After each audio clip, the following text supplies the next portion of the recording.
welcome to Something to Talk About.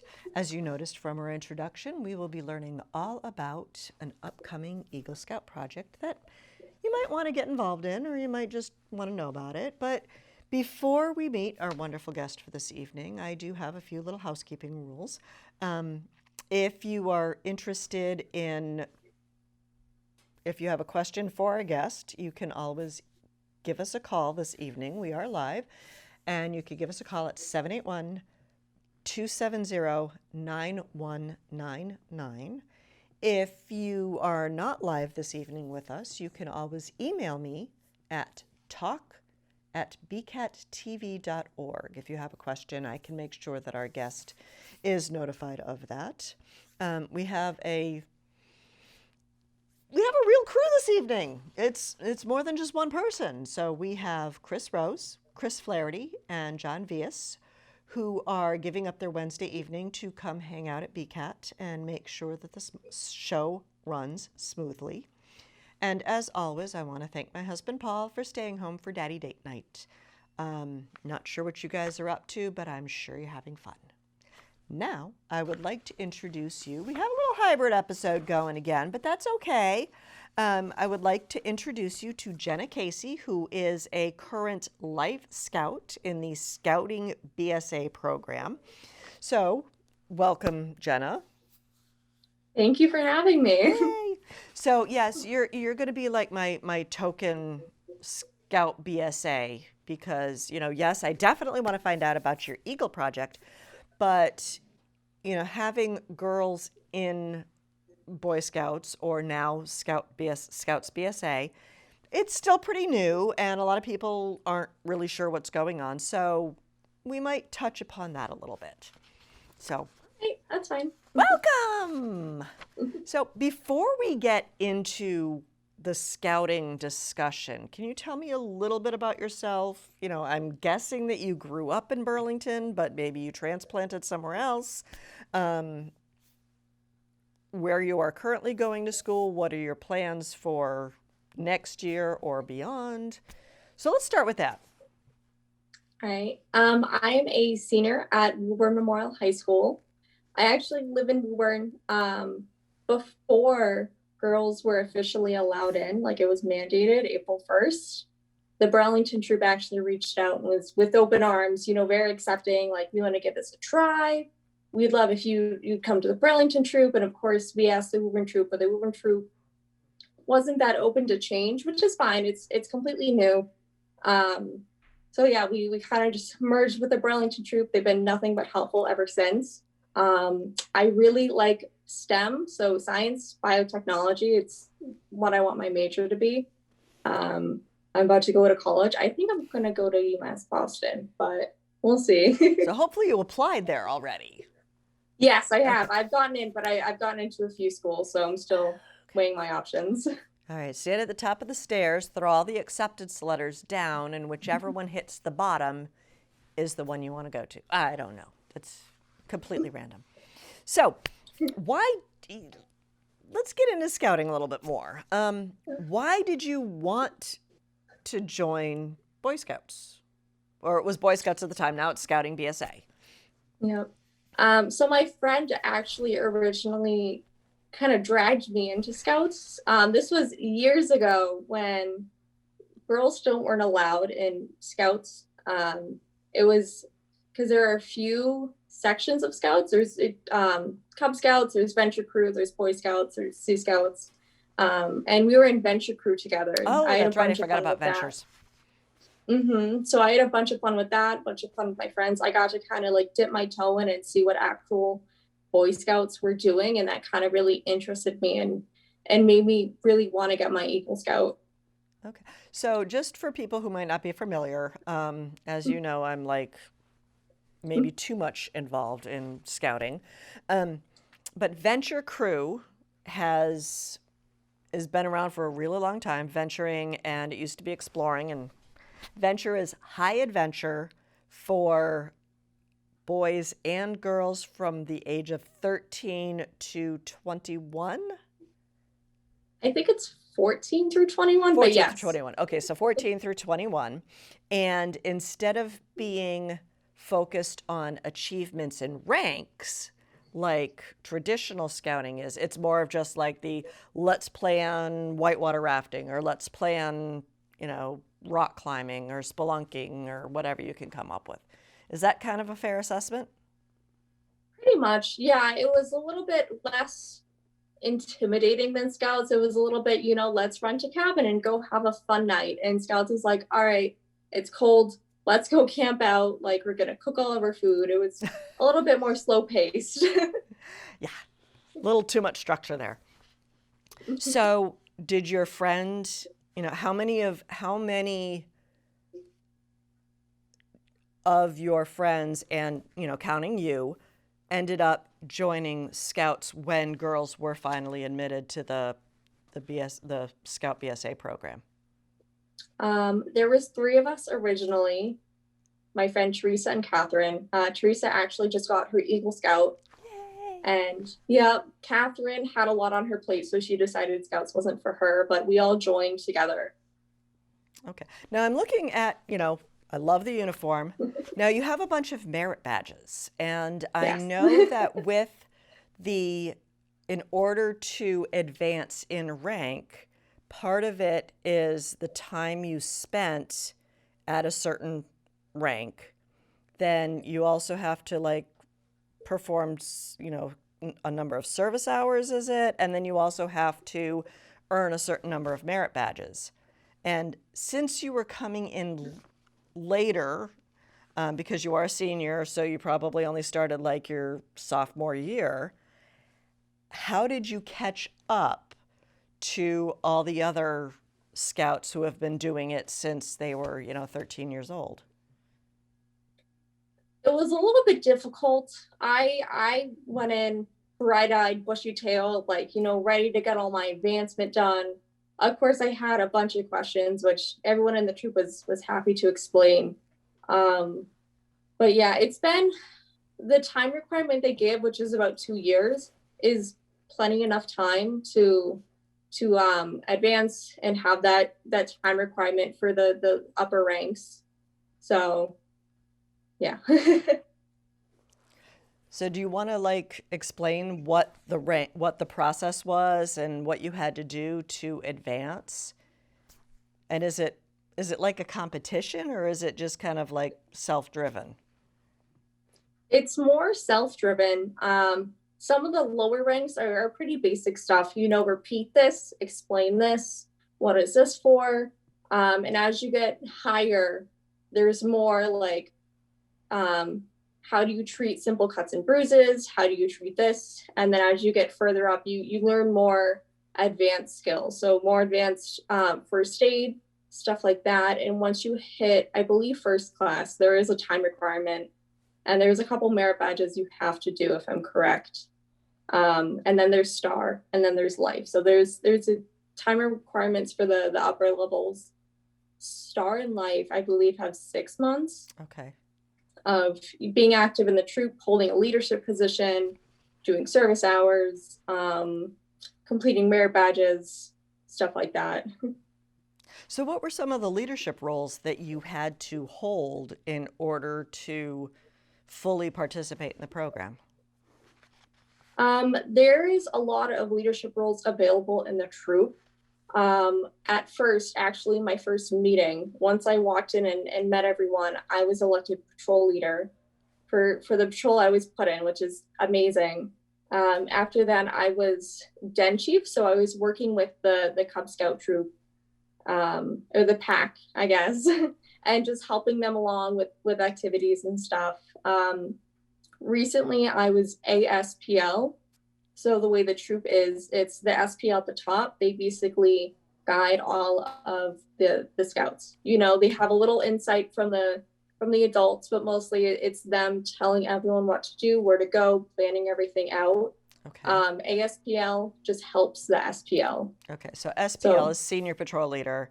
ASPL is Assistant Senior Patrol Leader, which is a lot easier to abbreviate, but again, not everybody might be familiar with terminology.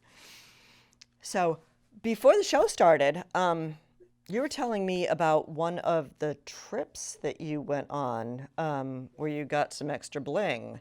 Can you tell me where you went and why you went? I know it's not on my script, but it was a really cool story. So, I went to the World Scouting Jamboree. So essentially, I think it's over 50,000 scouts from over 150 different countries gather in one spot every 4 years. And the spot like changes every couple of years. It goes to a different country.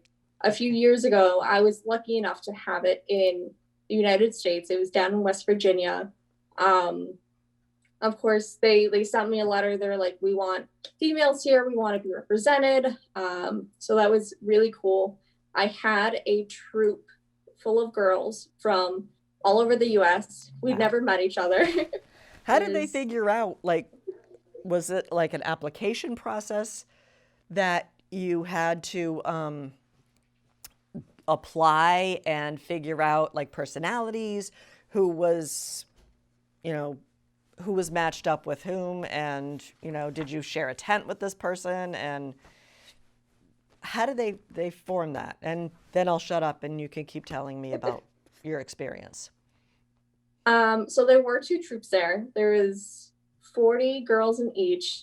One Wow. was from the northern and one was from like this southern part of the US. Okay. Um, so we were all in like this WhatsApp group chat and we were all talking and usually people go there with their troops or with people in their district. We had Okay. never met each other. So we are just talking and chatting in our little group chat. And when it came time to pick people to bunk with, we were like, hey, do you want to be my bunk mate? Because we were just asking random people. But it all turned out really great, Oh, honestly. good. Because I'm like, I don't know if that could work out. Because Yeah, how long was the World Jamboree? It was like 2 weeks or about a week and a half. I think it okay, was like July 22nd to August 2nd. okay, So it was about a week and a half. It was a good chunk of time. We had a bunch of ceremonies there. We had an opening ceremony. We had a closing ceremony. I actually got this neckerchief from there. This is from country of Brazil. oh It's wow, beautiful. Yep, we traded a bunch of patches and neckerchiefs for stuff. okay, Just yeah, I have a bunch of different patches from different countries, but this is definitely like my prized possession. oh neat. Yeah, I wasn't sure like with the uniform if you had to wear your troop kerchief or there was some flexibility with that. My troop neckerchief is at my father's house, which now I don't really visit much because of COVID. Yeah. So it's kind of just stuck over there. I'm just using this So as you're just a stuck makeshift. wearing the Brazilian one. Yep. I'm not too mad about it either. Neat. So now that you're going for your eagle, what are the requirements? Because then I want to talk about your eagle project, but is it just the project or what other things do you have to accomplish in order to achieve that rank? You have to achieve all the other ranks before that. So it's scout, tenderfoot, second class, first class, star, and then there's life, and then there's eagle. So there's a good chunk of stuff that you have to do before then. Particularly for life rank to become eagle. Okay. I have to be active in the troop for 6 months. I have to hold a leadership position for 6 months. Oh, for six Um, months. Okay. and then I have to obtain around 5 or 6 merit badges. And then I have to carry out my Eagle project. And then I have to get everything approved and signed. And then I have to submit my paperwork. Okay. So how do you go about identifying an eagle project? What was the thought process that you went through to identify let's talk about your eagle project. um, so basically, probably last March when everything shut down, I usually brought my dog to the local dog park. But when everything shut down, I actually just went to Breakheart Reservation every day, and we did a lap around the trail. There was a smaller dog park there. that's just, fenced in. It wasn't a lot, but, she could run off leash because at that point we didn't have a fenced in backyard where she could run. Okay. So we'd go there every day. We'd have so much fun. We'd come home. And at some point, I was thinking about my Eagle project sitting there. They have like a few plastic benches. And I was like, I could really turn this place around. I think I could do some like real good here. I think I could really like, improve the dog park here. So that's where the idea came from. Okay. So now, did you just do it, or what is the application process or approval process? Oh, wow. So, or is there a process, and, was your project accepted right away, or was there a little bit of, conversation back and forth? And is it through council, or is it the National Scouts BSA that has to approve your project? So my project consisted of first me reaching out to the park and seeing if this was feasible and they'd allow it. And then eventually getting it on the green jacket. It's just, because it is a state reservation, having some higher up officials approve of it. And then writing up a bunch of plans, having little sketches, drawings of what I plan to do, a rough outline of materials that I need, tools that I'll need, stuff I have to plan ahead for. Okay. And then presenting it to my troop committee, just a bunch of adults who were in my troop, and getting it approved then. Okay. And then getting it to someone else. I forget his position, but he also had to okay it. And, of course, along the lines like a in the commissioner meeting. Or something. Okay. Yeah, of course, in the meetings, they were like, well, they had some concerns, but it's not like they're going to hold me back because you should look into this. So everyone did have some concerns, but I, of course, did research and made sure everything was okay. And now I have it approved. I've recently got like a fundraising application approved as well. And of course, it has to be signed by the committee chair, person who approves it, and the beneficiary, which would be the park director. Okay. So everything's to everyone. Everyone knows what's going on. I started a GoFundMe, and I just stopped fundraising, and I just started purchasing materials for it. Excellent. So I'm thinking, how much money did you have to raise, and where did you obtain these materials, and do you have to build this single-handedly, or are you going to have help? My cost estimate was about $1,300 with all of the lumber, the supplies, everything. So it's a little bit much. My project is a little bit bigger than some other people's, which is fine. I actually made a GoFundMe, and I raised it through, I made a Facebook page. I shared that. I put it on Facebook. I had my friends and family share it, and a lot of people donated. Excellent.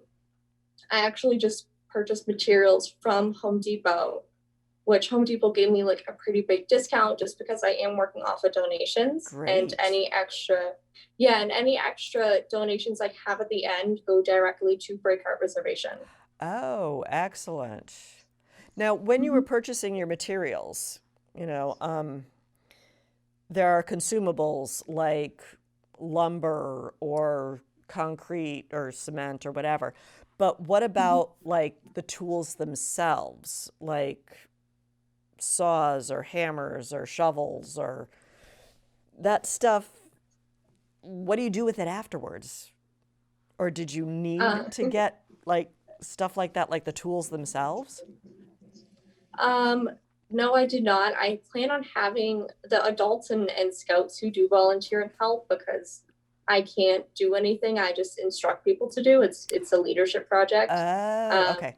I'm planning on having people bring the necessary materials, or either, having them at my house during the build sessions. Now, is there stuff that you can do at your house and then bring it to the dog park, or are you doing everything at the dog park? The plan is to assemble as much as we can at my house. and then we'll have 2 separate build sessions or installation sessions to install the pieces of equipment. And what is your timeline for this? I achieved Light Frank last October, and I plan on getting my project done by May 1st. Oh, wow. So it's like mid-March now. So you're giving Yes. yourself 6 weeks to do that? About that, yeah. Wow. So how do you recruit people to help you out with this?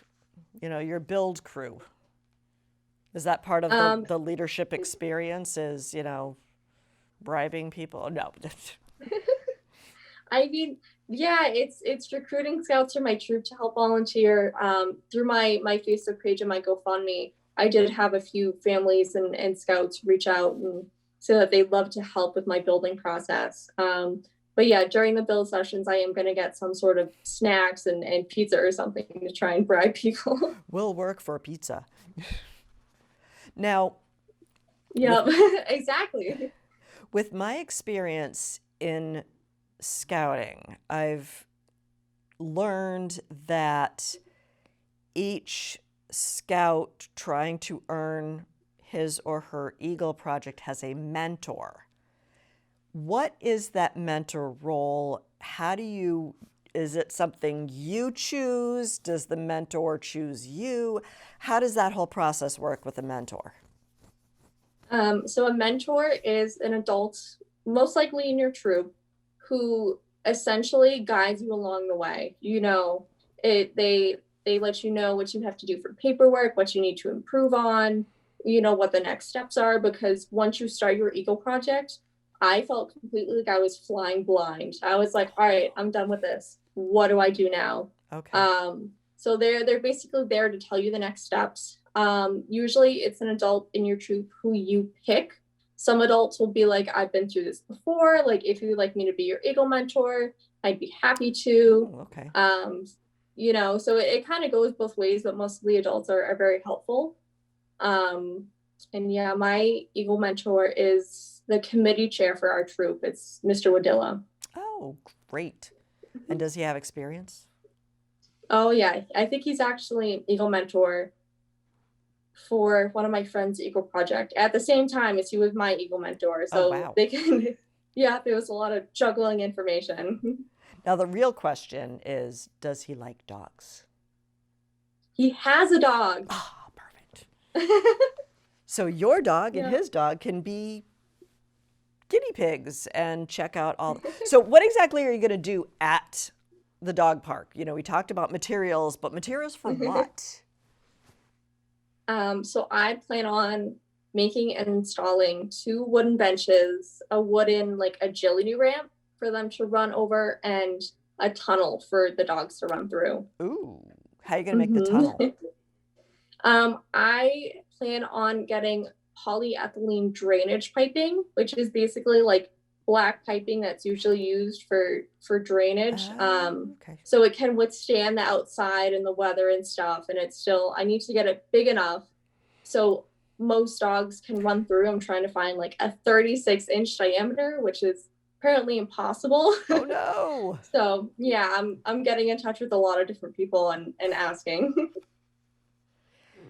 So you mentioned that you raised $1,300.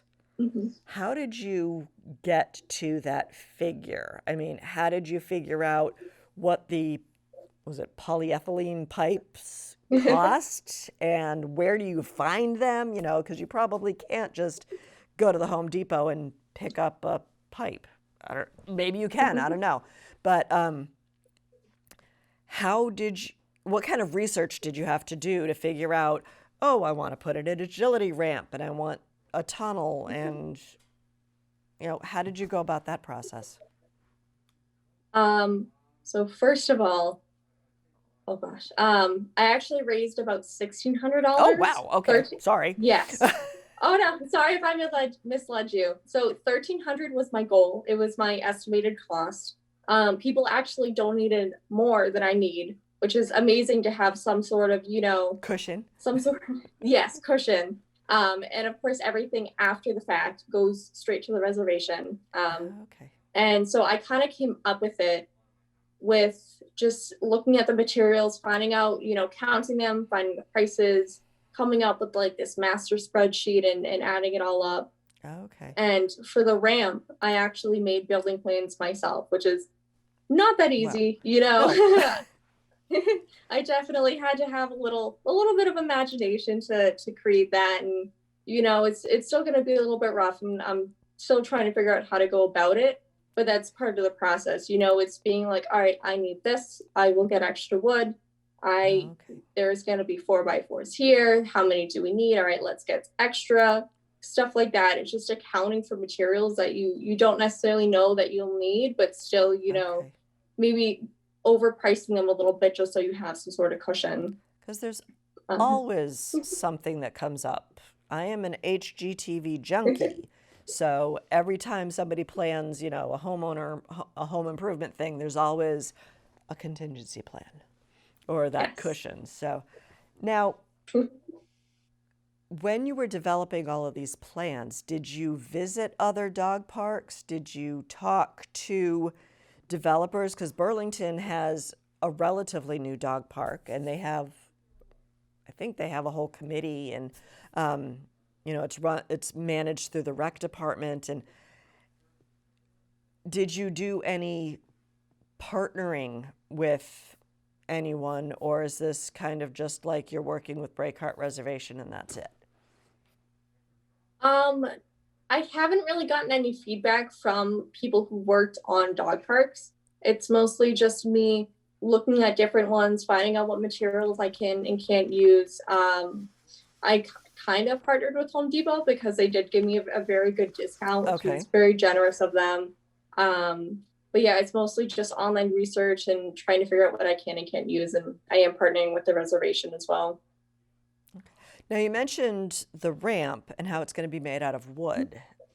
Yes. Some New England weathers can be relatively harsh.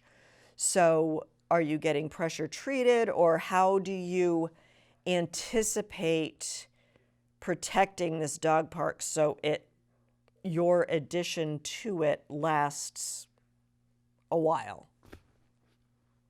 Yes, that's actually one of like my biggest goals, is to make it last as long as possible. I did have to play around with some materials. At first, I was going to use completely pressure treated wood, so it stays there forever, or something like that. But upon researching, pressure treated wood should not come in direct contact with dogs. So I had to Oh, kind of okay. yeah, so I had to kind of alter my plan a little bit. I'm putting some mats on top, and the benches are going to be made of pressure treated wood, but I am going to put a sign to make sure that dogs don't come in direct contact with them. But yeah, it was a lot of just, researching, trying to find out what materials I can use and I can't use, and adapting from there. Now, with that extra cushion, was there any consideration of, I forget what it's called, but the stuff that they make Trex out of, where it's like The recycled composite plastic? decking material, Yeah. that was in the back of my head for a little bit. I was trying to figure out whether I could put something on the pressure treated wood, whether I could put mats, whether I could use composite decking. The composite decking did leave a little bit of fear in my head, just because they are spaced out, and even like it's a Okay. minuscule space, but still I was concerned about dogs' claws getting stuck in there. And Okay. I just thought putting I'm actually using rubber roofing mats. I'm kind of Oh, adapting, okay. because they're non-slip, and that's mainly what I was going for. So the dogs will have traction when running up the ramp, even on a rainy day. Okay. Or sliding down the ramp. Yes. Oh, okay. So you mentioned the fundraising aspect of it using social media. Were there any other aspects where you needed social media to help with your project?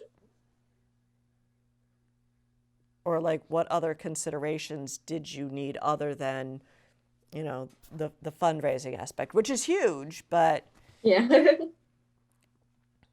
Not necessarily. I mean, I do have a Facebook page for my little Okay. Eagle project, which I did. I had a bunch of people share, of course, with like the GoFundMe link and stuff. But it's just on the Facebook pages, videos of like me and my dog there. I think it was the first time we went there. Like one of the times last year we went there, she was very grown up. She loves it there.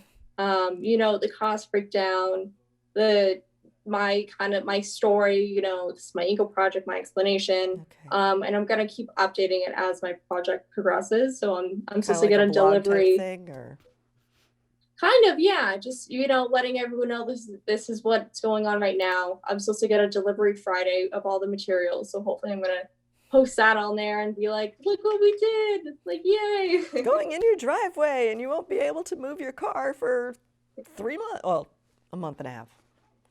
Yeah. Yeah. Now, once it's complete, how are you going to promote that you actually have this brand new dog park? Or are you just going to wait for people to discover it? So the dog park is kind of hidden already. It's very easily missed. The first time we tried to go there, we got lost and we went right past it. There is a sign at like the entrance, and I'm hoping to put something on there, and Okay. I'm hoping to put some plaques up on the gate. But I just hope it'll be noticeable from when you walk by, and you look over, you see new stuff, you're interested, you want to go and see what that is. So, yeah. You'll have to get like a video of your dog playing Of and course. of course. So your target audience, or back to the fundraising or back to the promoting, are you focused on just dog owners, or are you hoping to build an interest in the community overall, trying to make more people fans of the outdoors? Um, are you working with Breakheart Reservation to kind of promote the whole state park aspect of it? I mean, what are your dreams for this dog park other than keep your dog happy?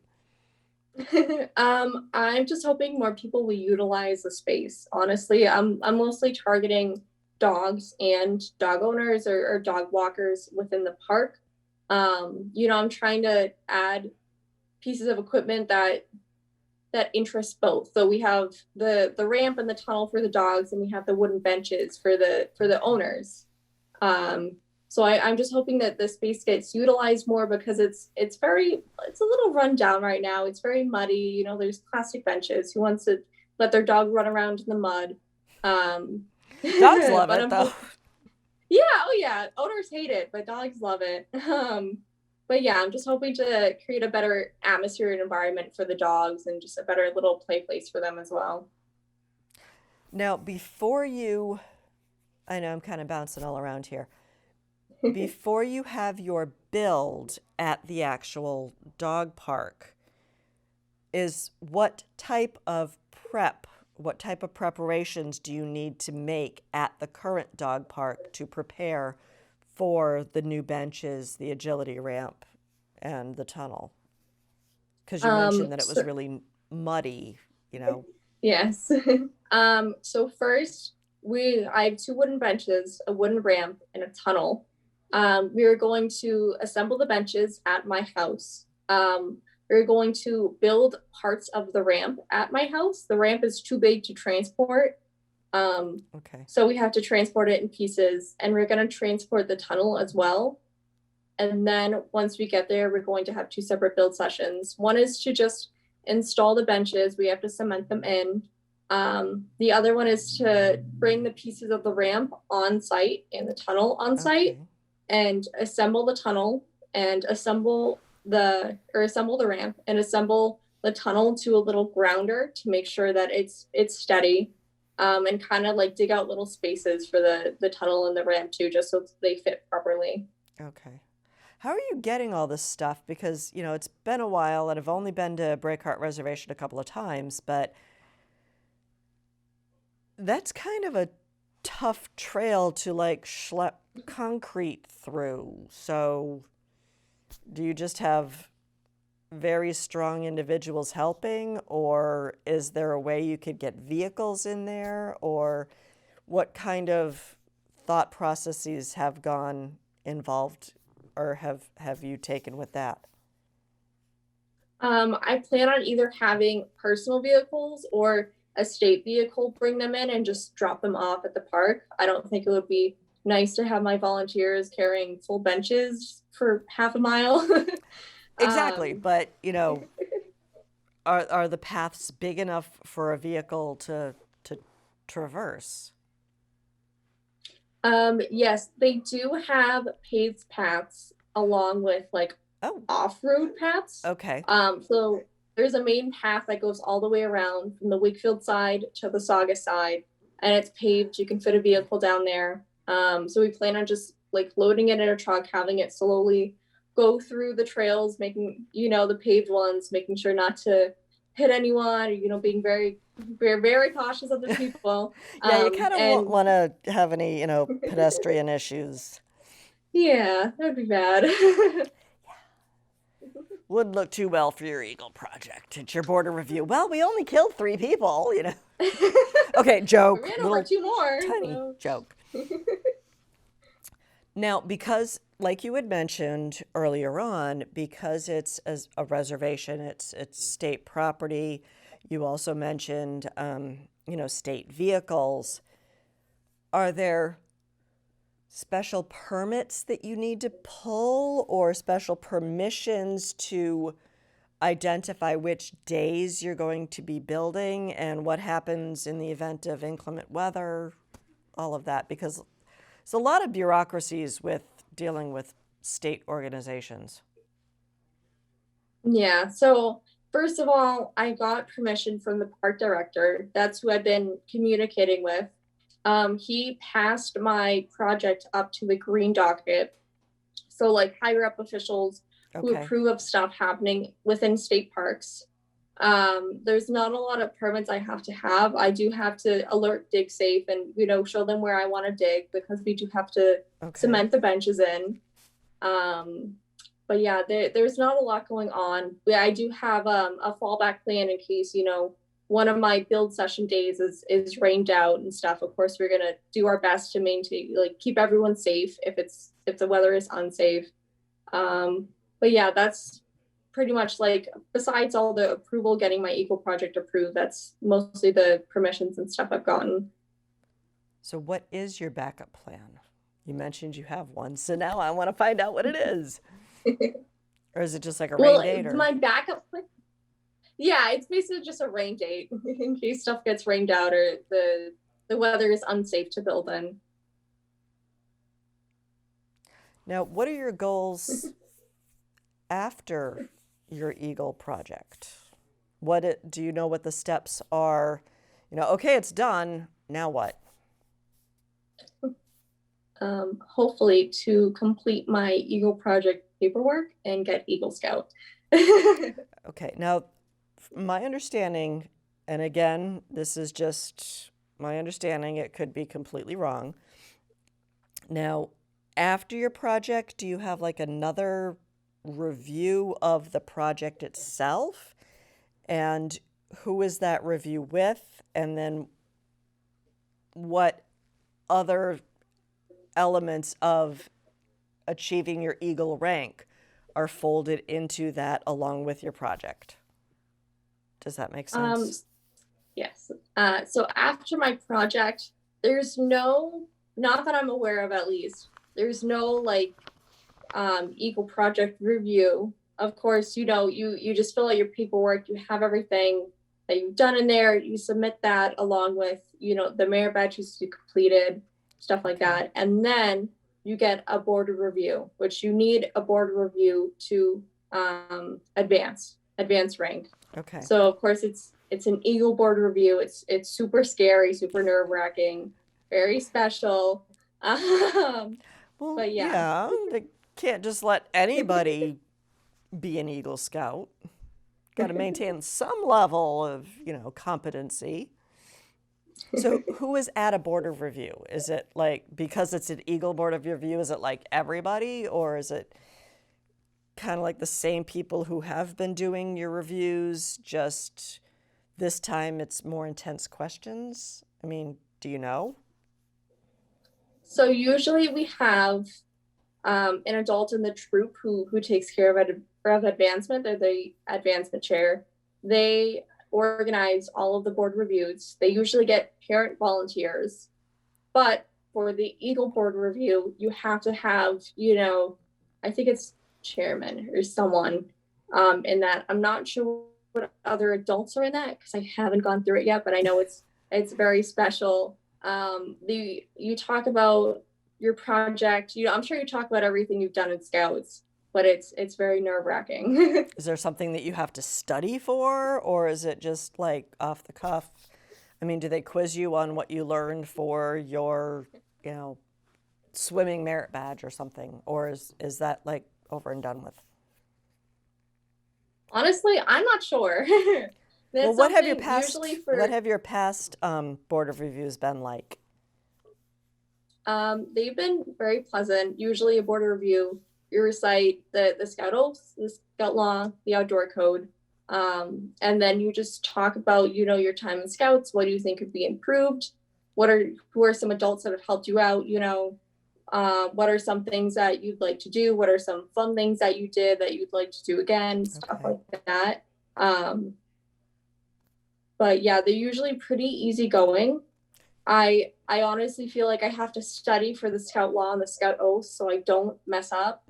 There's also the Pledge of Allegiance, which is like four come on, things you've been doing that since kindergarten. I know, but it's just like the stress and the nerves. At one point, I remember one of my board reviews, I just kind of blanked on it, and I was like, Jenna, what are you doing? Like, oh yeah. For me, it was very nerve-wracking because I'd only done them a few times, but they get easier. Now, from what I understand again is I work at the Scout shop, and there's so many parents who come in and they're like, my kid has a board of review coming up. We need all the merit badges. We need a new shirt. We need whatever. Is there like a uniform component, like a uniform inspection, or do you just have to look good? Usually it's just Class A. So this is a Class A uniform. Has your unit number on the side, your position. My unit number is incorrect because this is my Class A from World Jamboree. Sometimes it does include the merit badges. I've never had the sash with me. Usually I get the physical merit badges at what are they called? At the ceremonies. I forget what they're called. But essentially it's, you honor Court of Honors, that's it. You get, recognized for all the merit badges and rank advancements that you completed in that few months since the last one. So I don't know about them going out and buying merit badges. Usually they're just given. But they always lose them, because that's true. If you've ever seen my house, yeah, stuff gets lost very easily. Yeah, just Class A. Okay. Now, you mentioned that is your uniform from Jamboree, and tell me again about the council strip, because we are part of a certain council, which is like northeastern Massachusetts. Yes. That looks very different. So this is a Northeast region. It's they sent out this, I think I sent out a few of these, along with the other materials I did receive for World Jamboree. Everyone who was from the United States got one. So I think there were 5, and they were all different colors. They were rainbow. This is just, it has a Jamboree symbol on it. It says 24th World Scout Jamboree. It's very special to me. My unit number was not the same as well. It was 433 instead of 103. But I still keep it because I like reminiscing and reminding myself of the good times I had at World Scout Jamboree. So we do still have some time left, and I think we pretty much covered your Eagle project. And I'm really excited about that. That sounds fabulous. But tell me more about some of the special experiences, whether it's with your local troop or whether it was at the Jamboree or some other field trip that you took. And I know, half your scouting experience has been during COVID, but what are some of the memories that you think will last forever with you? Oh, wow. Too many to count, honestly. Well, let's start with one, and then we can do Okay. another one. I remember at World Jamboree, some of the scouts from my troop went as well. So I traveled with them via bus because they didn't want to send me on an airplane on unattended minor. So they sent me on a bus with their troop to go down to West Virginia. That was a lot of fun. I got to meet a lot of friends. Now, Once did I you do got that there, whole thing in one day? yes. We left very, very early. I think it was 4 a.m., somewhere close to that. And then I got there at night. It was like 9 or something. I was elected patrol leader for my patrol for Scout Jamboree because we had a completely different troop formed there. Okay. How did And you meet up with the other members of your Jamboree troop? Did you travel with them or travel with your local troop? So a lot of my world's troop actually spent a few days together prior to the actual event just to get to know each other. And of course, I was working as a lifeguard at a scout camp, so I kind of had a restriction, but I could still make it there, on the date it was beginning. Okay. I traveled with a nearby troop that was formed by like taking a bunch of people in like an area and just putting them together and being like, all right, you guys are going down, So the bus ride was fun. A lot of my troop members got to meet each other beforehand and spend a few days together beforehand, but it was still really fun. When I got there, they stayed up and they showed me around and they helped me set up my stuff, and it was very nice. Setting up a tent in the dark sounds a little intimidating. She said my tent mate already set my stuff up. Yay. Oh yeah, I think I just had to set up my cot, but she set like the whole tent up and her cot up, and she was very cool. Now, are the tents issued by the Jamboree staff, or did you have to bring your own? And if you had a tent mate, how did you know who was going to bring what equipment? How does that work?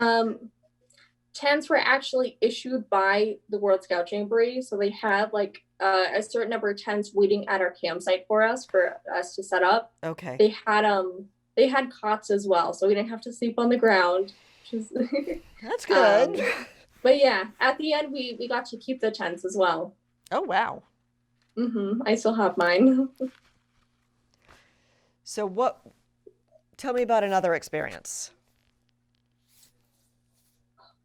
Maybe with my first meeting. Yeah, tell me about your first meeting. Because that must have been kind of scary, because if you live in Woburn and you're coming to Burlington, you don't see any of these people at school. So how did that go? It was terrifying.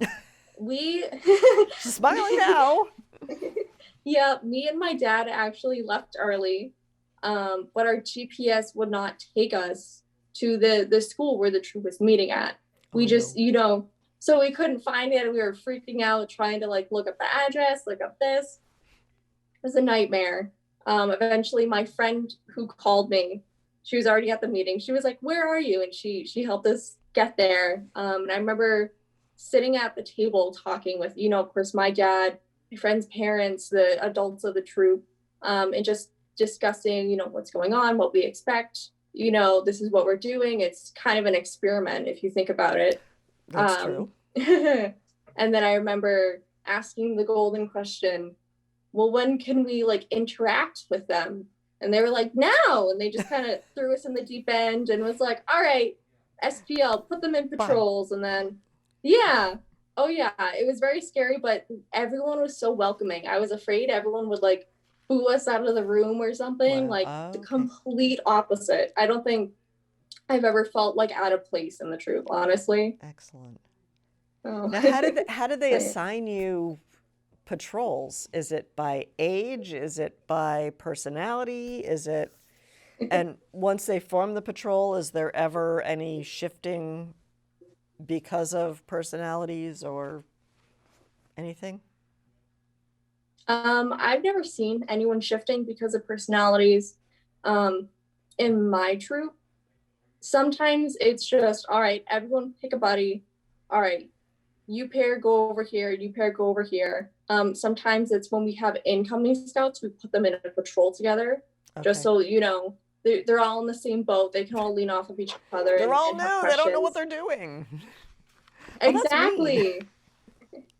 Well, we still give them like guidance, and there are other Okay. patrols there, but usually it's kind of just like eeny, meeny, miny, mo. You Okay. go here, figure out your name and who's patrol leader. Now, you mentioned that you were a lifeguard at a scout camp. Yes. Tell me about that. Being a Um, lifeguard I and working at a scout camp all summer. I only worked there for a few weeks. I worked at TL Store, which I went to a few years prior. I actually went there for scuba camp and NYLT before they let females into scouts. So Oh, I wow. was, Okay. Now, a is little that bit because ahead of of the curve. Venture Crew? Yes. Okay. So I went there for venture crew. And I fell in love with like the atmosphere, the people, everyone was so friendly and nice. And of course, me and my friend were the only females pretty much on the grounds. So Okay. everyone was like giving us weird looks, like, what are they? And it was only us from our venture crew.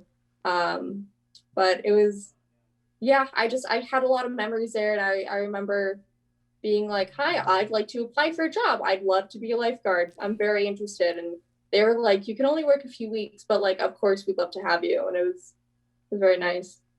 Now, did they provide the training for becoming a lifeguard, certified lifeguard, or did you already have that training? Becoming a certified lifeguard, at least for the BSA, I was not Red Cross lifeguard certified. I was BSA lifeguard certified, Okay. which I'm not sure the difference is, but I'm sure they're pretty similar. I was CPR certified prior to becoming a lifeguard. Of course, I Okay. did get recertified during the process, but they did provide the trainings. We had little like training sessions and stuff at one of the base camps in Middleton. Okay. Yes, that was beforehand, and it was just with like us, the lifeguard training. It was very rigorous, but we all got through it. Now, what would you say to any girls thinking about joining Scouts BSA? What words of advice do you have to give to the next generation? Wow, that's a lot of pressure. I'd I'm not say going to quote you on it. I'm just like, knowing what you know now,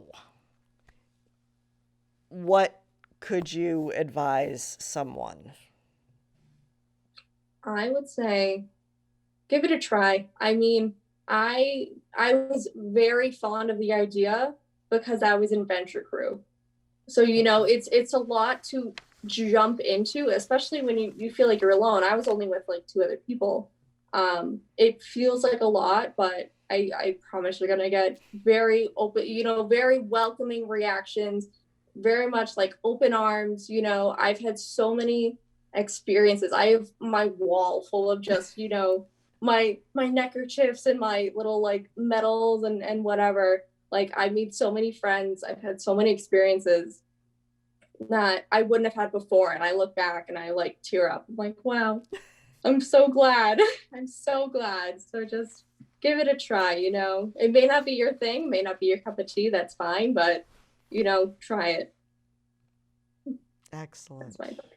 Now, I know we talked about some of your experience, some of your best experiences.